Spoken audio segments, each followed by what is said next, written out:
यह कहानी है एक सन्यासी की। सन्यासी वह होता है जो अपना सब कुछ त्याग कर सिर्फ एक चीज को अपना लक्ष्य बना लेता है। कोई भी व्यक्ति सन्यासी बेवजह नहीं बनता। सन्यासी बनने के पीछे एक बहुत बड़ी वजह होती है। उस व्यक्ति के सन्यासी बनने के पीछे भी एक बहुत बड़ी वजह थी। सन्यासी बनने से पहले उस व्यक्ति के मन में उस व्यक्ति से बहुत से गलत कार्य करवाए थे, बहुत से पाप करवाए थे। उस व्यक्ति का मन उसका मालिक बन चुका था और वह अपने मन का गुलाम। जीवन के हर सुख, आराम और ऐश्वर्य प्राप्ति के बाद भी उस व्यक्ति के मन में अथाह पीड़ा थी और यह ही मानसिक पीड़ा उसे सन्यासी बना देती है। सन्यासी बनने के बाद वह व्यक्ति सांसारिक दुनिया से दूर हो जाता है, जंगल में रहने चला जाता है, ध्यान करता है, तरह तरह की साधनाएं और अभ्यास करता है, भिक्षा मांगकर भोजन करता है, एकांत और मौन का अभ्यास करता है। लेकिन फिर भी उस व्यक्ति का मन शांत नहीं होता। वह अंदर से बेचैन और परेशान ही रहता है।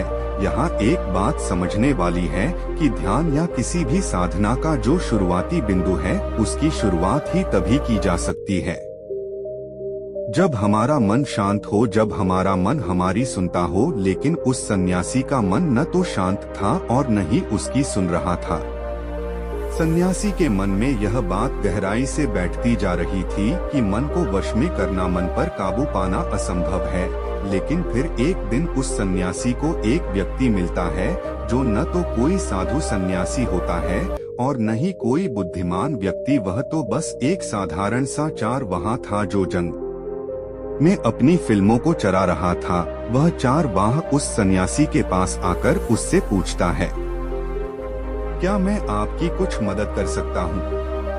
तुम बहुत परेशान लग रहे हो। मैं तुम्हें पिछले कई दिनों से देख रहा हूँ। तुम बहुत बेचैन रहते हो। अगर तुम चाहो तो मैं तुम्हारी सहायता कर सकता हूँ।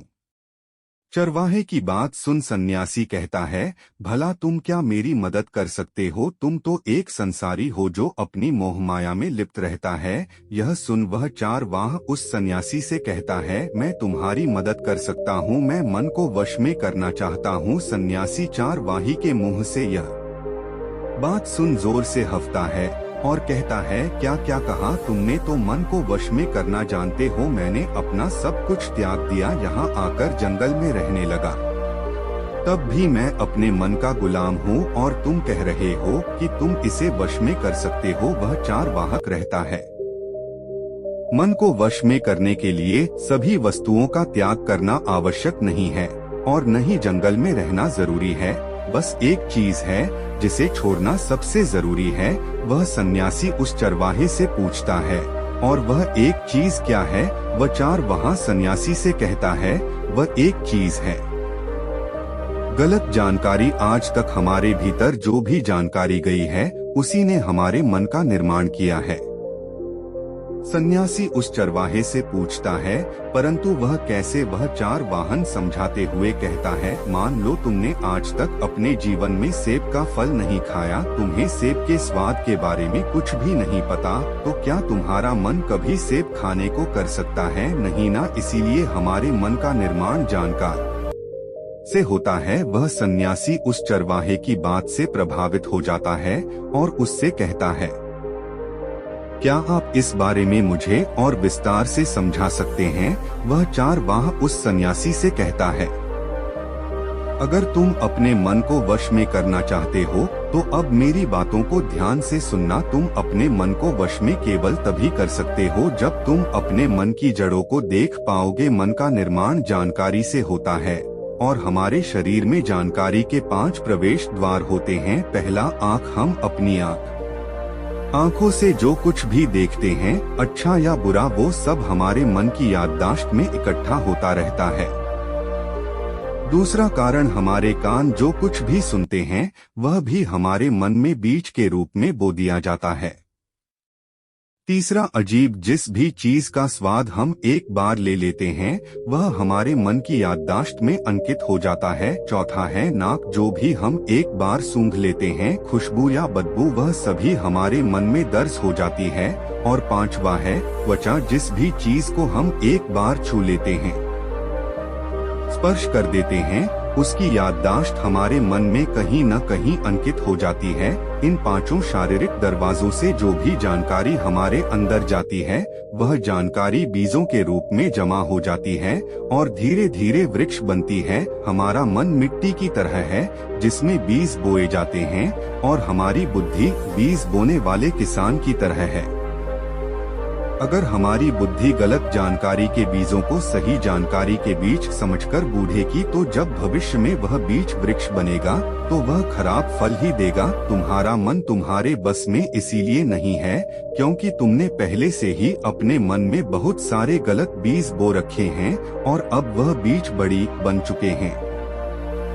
वह सन्यासी उस चरवाहे से पूछता है, तो अब मुझे क्या करना चाहिए, क्योंकि अब तक तुम्हें बहुत सारे गलत बीज बो चुका हो और जो बोया जा चुके हैं उन्हें वापस निकाल नहीं सकता। वह चरवाहा उस सन्यासी से कहता है, अब तक तुम अनजाने में गलत बीज बो रहे थे, लेकिन अब जानबूझकर वही बीज बोना आरंभ कर दो। भीतर अगर हजारों बीज गलत है तो क्या हुआ, अब से लाखों सही बीज बोने के लिए तैयार हो जाओ। तुम्हें बस पूरे दिन इस बात पर ध्यान देना है कि इन पांचों द्वारों से तुम्हारे भीतर क्या जानकारी जा रही है और जो जानकारी जा रही है कुछ सही भी है या नहीं। वह सन्यासी पूछता है, यह कब तक करना होगा? वह चरवाहा कहता है, पूरी जिंदगी भर। जिस प्रकार तुम हर दिन अपने पेट को अच्छा भोजन देते हो उसी प्रकार तुम्हें हर दिन अपने दिमाग को भी अच्छा भोजन देना है, यानी सही जानकारी और सही विचार। जीवन में हर दिन हर पल तुम्हें सिर्फ दो विकल्प मिलेंगे है, जिसमें से एक विकल्प तुम्हारे लिए सही होगा और दूसरा गलत, लेकिन तुम्हें हर बार सही विकल्प का ही चुनाव करना है। हमेशा याद रखना, सही विकल्प का चुनाव करते समय तुम्हारे भीतर पीड़ा पैदा हो सकती है, लेकिन वह पीड़ा सिर्फ कुछ समय ही रहेगी। इसलिए चाहे तुम्हारे अंदर कितनी ही पीड़ा क्यों ना हो, तुम्हें हर बार सही का ही चुनाव करना है। जितनी बार तुम सही सुनोगे उतनी बार तुम अपने अंदर एक सही बीज बोए गए, और जिस दिन तुम्हारे अंदर के सही बीजों की संख्या गलत बीजों की संख्या से अधिक हो जाएगी, उस दिन तुम्हारा मन तुम्हारे बस में होगा। लेकिन उस दिन के लिए आज से अभी से अपना प्रयास जारी रखना होगा। वह सन्यासी तो उस चरवाहे की बात को समझ जाता है, लेकिन क्या आप समझ पाए? हमें कमेंट करके जरूर बताना। और दोस्तों, यदि वीडियो पसंद आई हो तो इसे लाइक कर चैनल को सब्सक्राइब जरूर कर ले। वीडियो पूरा देखने के लिए आप सभी का बहुत बहुत